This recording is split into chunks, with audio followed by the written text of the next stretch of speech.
തിരുനാവായ കുംഭമേളയ്ക്കായുള്ള ഭാരതപ്പുഴയിലെ നിർമ്മാണ പ്രവർത്തനങ്ങൾ റവന്യൂ അധികൃതർ തടഞ്ഞു. കുംഭമേളയ്ക്കായി നിർമ്മിക്കുന്ന താൽക്കാലിക പാലത്തിൻ്റെയും യജ്ഞവേദിയുടെയും നിർമ്മാണമാണ് തടഞ്ഞത്. എന്നാൽ പരിപാടിയുമായി മുന്നോട്ടു പോകാനാണ് സംഘാടകരുടെ തീരുമാനം.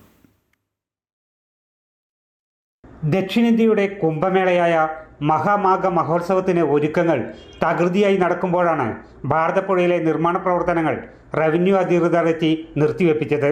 പുഴയിലെ താൽക്കാലിക നടപ്പാലത്തിൻ്റെയും യജ്ഞശാലയുടെയും നിർമ്മാണ പ്രവർത്തനങ്ങളാണ് അധികൃതർ പോലീസിന്റെ സഹായത്തോടെ തടഞ്ഞത്.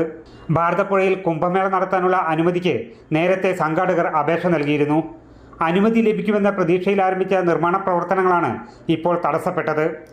എന്നാൽ നവംബർ ആദ്യം തന്നെ സൗകര്യങ്ങൾ ഒരുക്കാൻ ജില്ലാ കളക്ടറോടും സർക്കാരിനോടും അഭ്യർത്ഥിച്ചിരുന്നുവെങ്കിലും അധികൃതർ നടപടിയെടുത്തില്ലെന്നും പരിപാടിയുമായി മുന്നോട്ടു പോകുമെന്നും മഹാമണ്ഡലേശ്വർ സ്വാമി ആനന്ദവനം ഭാരതി മഹാരാജ് പറഞ്ഞു. അപ്പോൾ ആ തടസ്സപ്പെടുത്തുന്നതിൻ്റെ മറികടക്കുന്നതിന് വേണ്ടിയിട്ട് നമ്മൾ അതിൻ്റെ നിയമപരമായിട്ടുള്ള മാർഗങ്ങൾ കാര്യങ്ങളൊക്കെ അതിൻ്റെ കാര്യങ്ങളിലേക്കൊക്കെ കടക്കുകയാണ്. ഒപ്പം തന്നെ ഇതിൻ്റെ സംഘാടന അല്ലെങ്കിൽ അതിന് നേതൃത്വം നൽകുന്ന ആചാര്യ പരമ്പരയ്ക്ക് വേണ്ടിയിട്ട് പറയാനുള്ളത് അത് മാഘം ഭംഗിയായി നടത്തും എന്നുള്ളതാണ്. കുംഭമേളയ്ക്കായി ഉത്തരേന്ത്യയിൽ നിന്നടക്കം സന്യാസിമാർ ഉൾപ്പെടെയുള്ളവർ യാത്ര ആരംഭിക്കാനിരിക്കെയാണ് അപ്രതീക്ഷിതമായ പ്രതിസന്ധി.